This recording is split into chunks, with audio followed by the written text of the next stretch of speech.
Hello, everyone.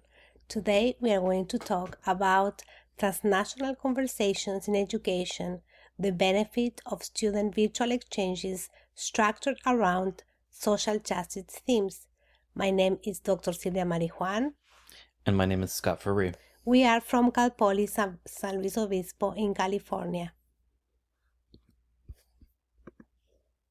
So we are going to start talking about social justice and what we mean by social justice.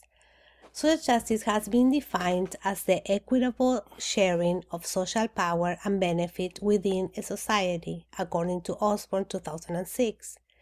In the context of language education, this would include curriculum elements and instructional choices that help second language learners.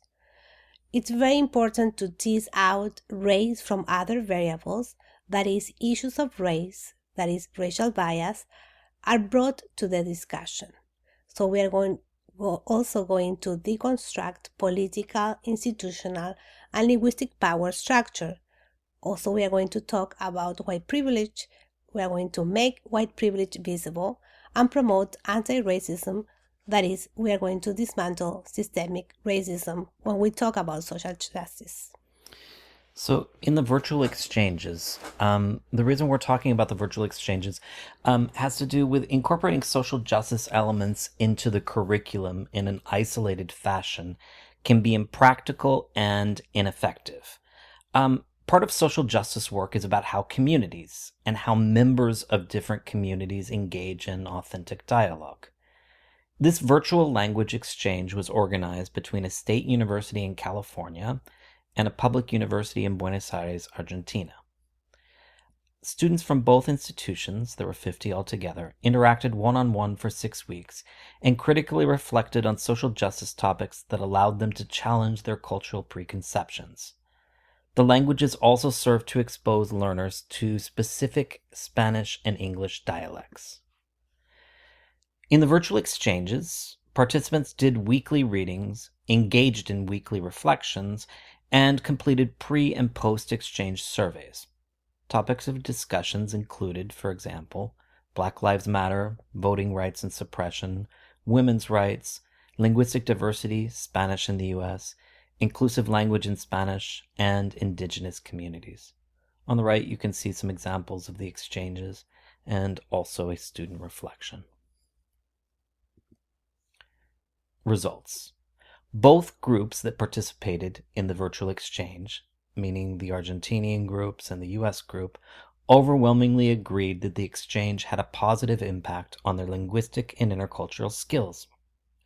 US students specifically mentioned that regular virtual meetings improved their understanding of the Rio Platense variety of Spanish, which includes the use of vos as the singular second-person pronoun in Argentina, as opposed to other varieties they may be more familiar with, which use tu for the same pronoun. U.S. students also reported improvements in their listening comprehension skills, as well as an expansion in their vocabulary, including the use of slang terms in Spanish.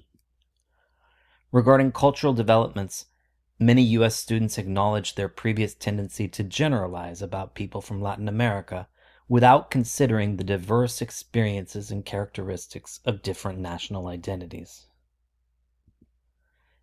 As an example of some of the reflections that the students did, in the virtual exchanges, students in the U.S. Noted, for example, I realized I did in a way generalize Argentinians with other people from different Latin American countries, believing that they were all similar, rather than think of their national identities or their experience differently. Altogether, survey data from Argentinian students highlighted their increased awareness of racial and ethnic disparities, social inequities, and discrimination faced by marginalized students in the U.S.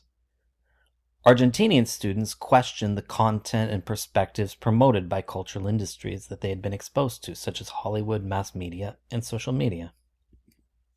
Both groups also learned about the economic disadvantages faced by their peers in the respective countries.